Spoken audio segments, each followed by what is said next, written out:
Hello and welcome to Network. I am Lebogang Sejake, standing in for Siphumelelo Zondi. Happy Mother's Day to all the beautiful mothers out there. Hope you're all snuggled up and keeping warm because it is pretty cold outside. Tonight on the show, we have information on a survey that shows the impact that internet regulations have on investments. We look at the innovative ways of learning, and our discussion is on. Remember to email us on at network@sabc.co.za, and we are at SABC Network on Twitter, Facebook and Instagram. Now for our social media and technology news.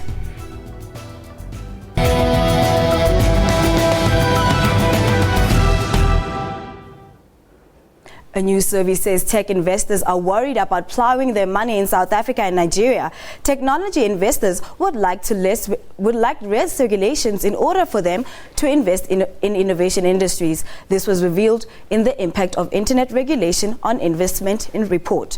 The study was done in different countries all over the world. This includes South Africa and Nigeria. Digital economies are increasingly becoming an important part of broader economies all over the world, and governments are urged to promote innovation in the technology sector. This is why Google and Fifth Era partnered on the impact of internet regulation on investment report. It surveyed 475 investors in 15 countries. In Africa, researchers chose South Africa and Nigeria for the survey. Within the African context, one of these countries, one of these cities is going to be the digital hub for Africa.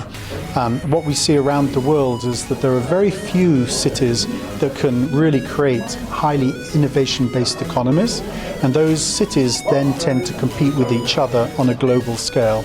So you can think about Silicon Valley, San Francisco, you can think about Boston, London, Shanghai, Sydney. There's a few of these hubs rising up. And in Africa, there's only a few places that could potentially play that role. Obviously, Johannesburg and Cape Town would be two. Nigeria and Kenya may also have the claim to really create those innovation centers. The report says 100% of South African investors believe the legal environment in the country has a negative impact on their investing activities. In Nigeria, this figure is at 81%, which is also high. The report says technology investors don't like ambiguous laws and want predictability before they plow their money in innovation industries. Internet investors say their number one concern is that lawmakers could pass laws that would make their businesses no longer viable. So this is a period in which we believe regulators need to think very carefully about upcoming laws, rules, regulations, and specifically see how they would impact the small entrepreneurial companies. Stakeholders say investing in digital education would also improve investor confidence in a great way. People are actually encouraged by some of the policy initiatives that governments take. These actually directly encourage investment. So, for example, we saw the Saudi example where they now adopted a curriculum to teach kids coding in schools. And 100% of investors say now they will invest in Saudi Arabia because they are seeing a future for that. So also the positive policy initiatives or regulatory interventions, they can also encourage investment. They say if African governments make their countries attractive investment destination for tech funders, then it would be easier to attract the best innovative brains from Africa. If governments fail to do this, then they might experience a brain drain, as people with great tech innovations would move to regions that make it easier for them to do their work and start their companies. Teachers and pupils should be re-educated using technology as a tool. These words were echoed at the first annual Makerspace in Education conference on this weekend. I am assembling our robot so that it can pick up the color blocks on our table and put it into a disposal. We have to program it to put onto that like a table. And then for each color blocks, it's got to make a different sound. That is what the future of classrooms should be like. That's according to speakers and exhibitors at the first annual Makerspace in Education conference, with the aim to support and turn schools into future schools by using technology. Makerspaces has become the biggest trend across the world. It is a trend that brings together making, creating, inventing, curiosity, creativity, and we're seeing this trend pop up around the world in universities, in schools, in libraries, in museums, and we just thought that it's really important that our schools in South Africa are also aware of it, and that's why we partnered with Create Africa, who are very much aware and very much up to date with this innovation to bring it to schools in South Africa. During breaks, conference attendees were mingling in the expo area. Here, teachers were shown technological gadgets that they could use in their classrooms. There were even devices that could make it possible for teachers to conduct lessons without being in the classroom. We'll get teachers and everyone to educate everywhere. They'll be making simple projectors out of a shoebox and magnifying glasses that we can just find lying around at home. Some schools are even incorporating robotics in their curriculum. We're trying to teach kids how to solve much bigger problems. So the skills that they learn here can be used in science, biology, technology. It teaches them a design mindset. And of course, they've got to collaborate with one another. Some exhibitors were making learning a fun activity. This week was a big week for innovative education. Ordinary young South Africans aim at being professional software programmers, and this they are doing by furthering their studies at the We Think Code school that was recently launched here in Johannesburg. This computer lab is a space where young ordinary South Africans come to learn about being innovative leaders of this country. Bertha from the Eastern Cape is fresh out of high school with no IT background, and now she is learning how to program computers at the We Think Code University. I'm straight out of high school where I did visual arts and design as my subjects, so I'm not tech at all. My brother's tech and he got into the course and he told me just to try it out, and now it's all I see myself doing. The We Think Code University was officially opened on Wednesday here in Johannesburg. Leaders of this program say that this is a new kind of tech incubator dedicated to eliminate the IT skills gap. We Think Code is a revolutionary new way of learning in the tech world. So first of all, we're democratizing and revolutionizing education. We're trying to remove as many barriers as possible, making it open and accessible to anyone. You don't even need matric to apply. Anyone from 17 to 35 years old can apply. Though a great initiative, some young people with no access to computers tend not to know about such programs. Meet Khomotso Mufokeng, a young lad from Pretoria who said that his mom told him about the We Think Code boot camp. My mother told me to go look at the website because I was actually coming from Harambee there, and I had like 2 weeks off busy looking for something, and my mother just gave me the contacts to go look at it. I wrote the exam online and they told me I'm accepted. The We Think Code school is based in downtown Johannesburg. Electric bicycles are gaining popularity in North Korea, and celebrities showcase their inspired costumes on the red carpet at this year's Met Gala. These are some of the tech stories that made headlines this week. Wheels have long been a sign of economic status for both individuals and nations, and on the lightly trafficked streets of Pyongyang, North Korea, electric bicycles are the hottest new ride on the road. Almost unseen 2 years ago, the Chinese-made two-wheelers are a common sight this week in the city, which hosts the first Congress of the country's ruling Workers' Party in 36 years.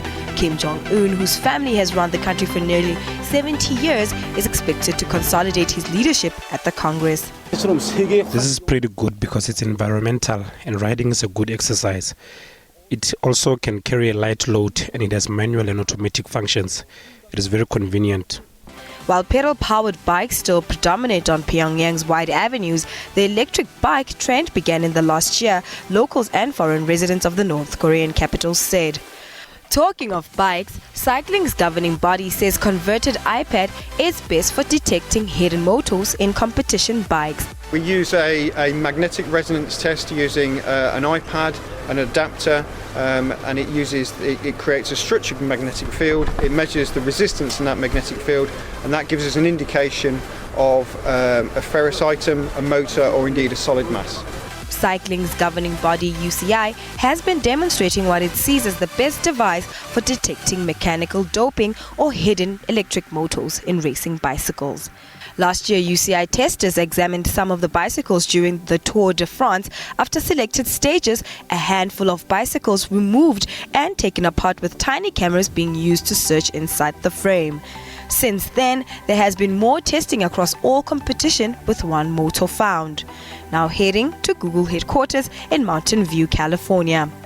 The technology giant's unit Alphabet Inc. has agreed to buy 100 plug-in hybrid minivans from Fiat Chrysler Automobiles NV to expand its self-driving vehicle testing program, the two companies said on Tuesday, in the most advanced partnership to date between Silicon Valley and a car maker. The vehicles will not be offered for sale to the public, unlike prior testing in which Google bought Toyota Motor Corp vehicles from dealers and retrofitted them. The search engine giant will work with FCA directly on the test models. Still in the USA, Hollywood stars showed off their technology-inspired outfits at this year's Met Ball. Widely considered the Super Bowl of fashion, the Costume Institute at the Metropolitan Museum of Art in New York is attempting to debunk the negative association of machine-made fashion with its exhibition themed Manners Ex Machina, Fashion in an Age of Technology. This one is called Manners Ex Machina, and it looks at how designers are trying to reconcile the hand and the machine in their design practice. At the same time, it's trying to sort of debunk some of the sort of associations with the hand and the machine. I think that over the years, the hands come to be seen as something that's about luxury, superiority, individuality, and the machines come to be seen as something that's about inferiority, mass production. Whereas sometimes it takes much longer, it's more time-consuming to construct a garment by machine than by hands. After the break, we talk about digital communications and social media censorship with Seth Mbele. Stay tuned.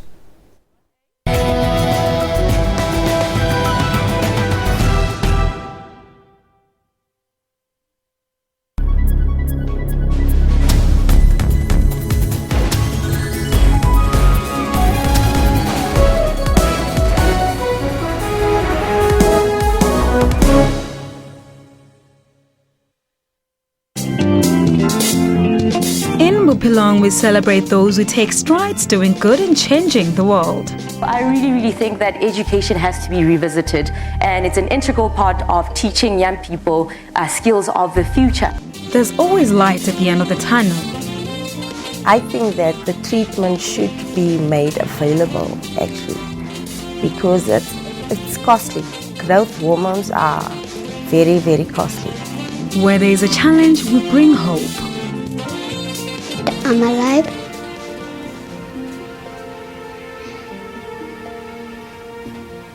And the brain tumor is gone. Join your host Buleng Mulabati every Friday at 17:30 for more uplifting stories.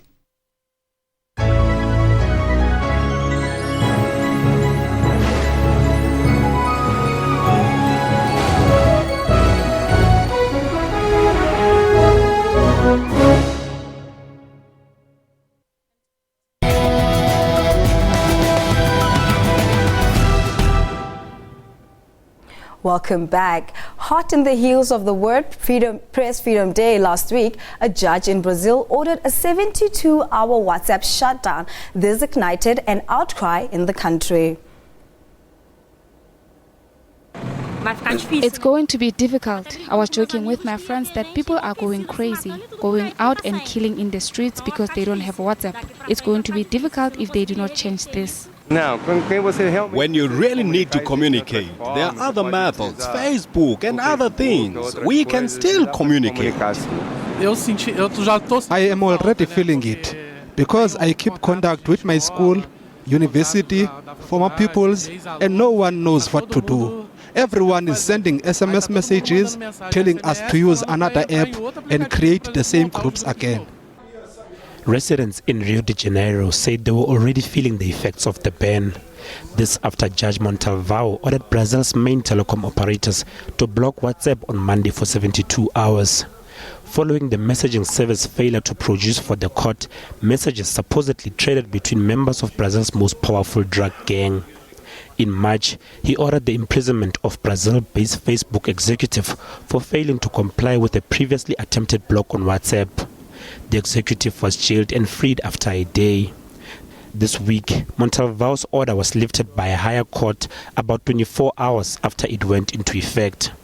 A similar temporary block of the messaging service occurred last December after a judge in Sao Paulo ordered it to shut for failing to share information in a criminal case. WhatsApp officials have repeatedly argued they cannot turn over to judges material they do not possess. Facebook's Mark Zuckerberg also weighed in, calling on Brazilians to demand that WhatsApp never be blocked again. WhatsApp is now available again in Brazil. You guys have expressed yourselves and your voices were heard. I want to thank our community for helping us solve this situation. However, the idea that all Brazilians may have their right to freedom of communication denied in this way is very scary in a democracy.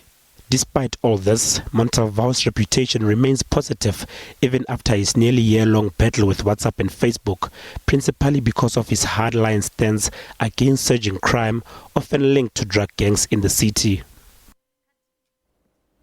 Now to talk more about digital communications and social media censorship is tech analyst Seth Mbele. Remember, you can join the conversation on @SABC Network on Twitter and Facebook. Hello Seth, welcome to Network. Thanks for having me. Now tell us, the Brazil WhatsApp case highlights once again the relationship between legislation, technology and privacy. Now tell us more about this.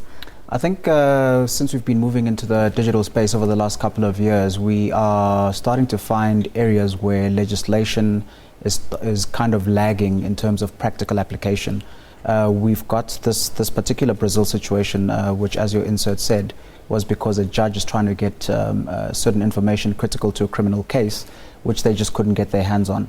The lack of sort of enforceability of legislation, and in fact what's more important is the fact that the legislation that is in place just doesn't apply to the digital space. Most spaces, most governments rely on old telecommunications law which governs postal and such communication. Therefore it's easy to enforce a ban such as just shutting down WhatsApp because they kind of fall within the same communication framework. Okay, now you just spoke about governments. How equipped is our legislation to enable reasonable law enforcement such as these? Our legislation, unfortunately, is not at the level where it should be. You've got issues of cybercrime. You've got issues of enforcement of legislation proper, and unfortunately, we're not exactly where we need to be. I'd say we need a whole different range of laws that will govern how people communicate and who can and cannot intercept that communication accordingly. So, in your opinion, do you think a government can order our internet providers to do such a thing? I think within a liberal democracy such as ours, there's a reasonable expectation for privacy, and we as citizens kind of expect that privacy would be enforced, unless there's a criminal matter and a court order accordingly. Only then can our information be shared with law enforcement accordingly. So we've recently seen notable blockings of social media, in the continent, for example in Uganda. So now tell me, how does this affect freedom of speech? Freedom of speech is affected adversely, especially in very authoritarian governments such as Uganda. Another example of a shutdown in Uganda was just a few months ago in February when they went to the polls, and the government, for whatever reason, I think it was crisis management, they decided to block various social media services such as Twitter and WhatsApp and the like. So I think it's slightly problematic with authoritarian governments, especially, and areas where human rights aren't really as espoused as the rest of the world and the continent. So we saw on the insert that Mark Zuckerberg asked the people to mobilize and go out to the streets and demand their freedom back. So, I mean, have you seen such big names come out when Africa is going through such instances? Unfortunately, we haven't really seen it. I mean, as we know, in terms of global geopolitics, Africa kind of is left to its own devices. and there isn't much in terms of grassroots mobilization, especially in the technology space, to get people and non-governmental entities sort of coordinating and going towards a certain goal of freedom and freedom of speech. So that in that case, when internet is blocked or Twitter is blocked, what can civilians do to stand up for themselves and demand that they want open source communications? Okay, there are a couple of things that the man on the street can do in instances like that. In a country like ours, which has got things like ombudsmen and public protectors, those doors are wide open if you feel that there has been an unreasonable censorship or unreasonable access to your freedom and your communication.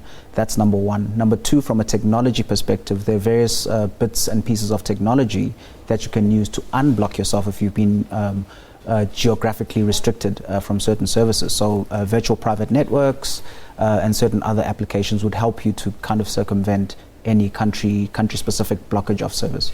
Oh, but Seth, that's easy for your everyday software programmer. But for the ordinary people, what can they do? Do they just stand with those people? I think that's pretty much all that you can do. I mean, in instances where blockages occur, mind you, we had one in this country, a very specific one, which happened in Parliament.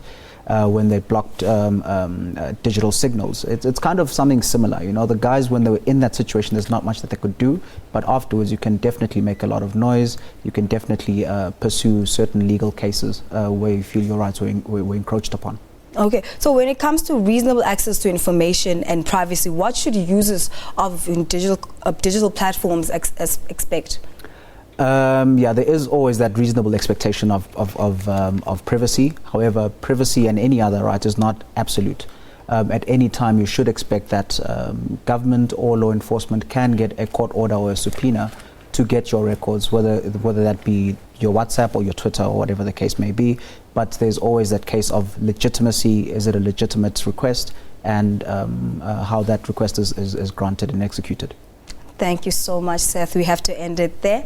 That was Seth Mbele. Thank you for being a part of our show. My pleasure. This week, we caught up with Mduduzi Mabazo, who told us what his favorite piece of technology is. A ruthless mashonisa. My name is Mduduzi Mabazo. I'm an actor. I'm playing with Suffocate Rhythm City. Yeah, well, I've got a lot of gadgets. But then the one that is closer to my heart is my PlayStation PS4. It's just amazing because it does a lot of things for me, and it takes me out of the street because I'm one of those guys. But then when I got that one next to me, you find me home all the time. For love and broken bones, an unlikely love story.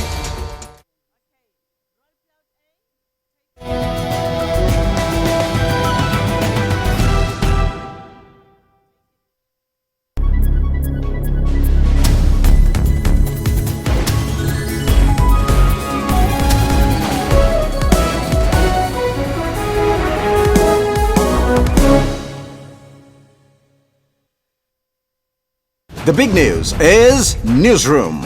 We also stream live on YouTube. Whether you're at home, at the office, or at the gym, wherever you are, Newsroom is right there with you.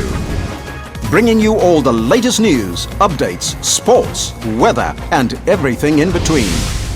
Get all the latest news you need on the go via live streaming on our YouTube channel. That's Newsroom, weekdays at 9 a.m. only on the SABC News Channel.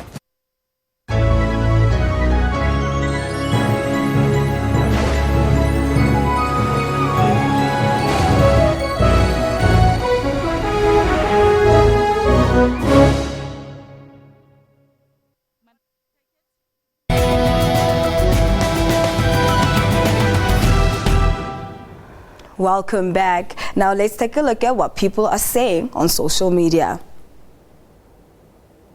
Twitter has been buzzing all day in regards to High Court Judge Mabel Janssen's comments. The comments were racially charged and defamatory towards black males. Other things that were trending were the SABC polo event, which took place in Waterfall today. Socialites and celebrities alike were treated to a day of fun. Former President Thabo Mbeki's I Am an African speech also got some attention, with people chiming in what makes them an African. Not forgetting that today is Mother's Day, that too has been trending, with people getting nostalgic about what their mothers have taught them to date. To all the mothers there, we hope you all had a fantastic Mother's Day. Well, this is it from us, folks. Catch us again next week for more technology and social media news. We leave you with a video of President Obama wishing all the mothers out there a happy Mother's Day. From us and the team, ciao, ciao. Hi, everybody. In our house, everybody knows that president is only the third most important job in the family.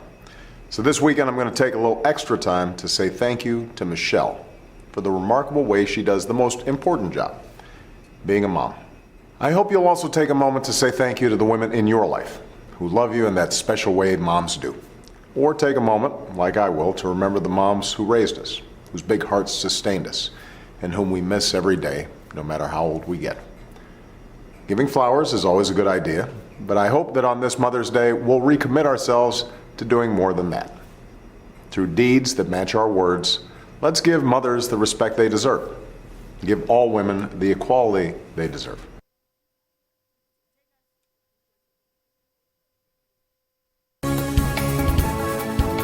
News Today.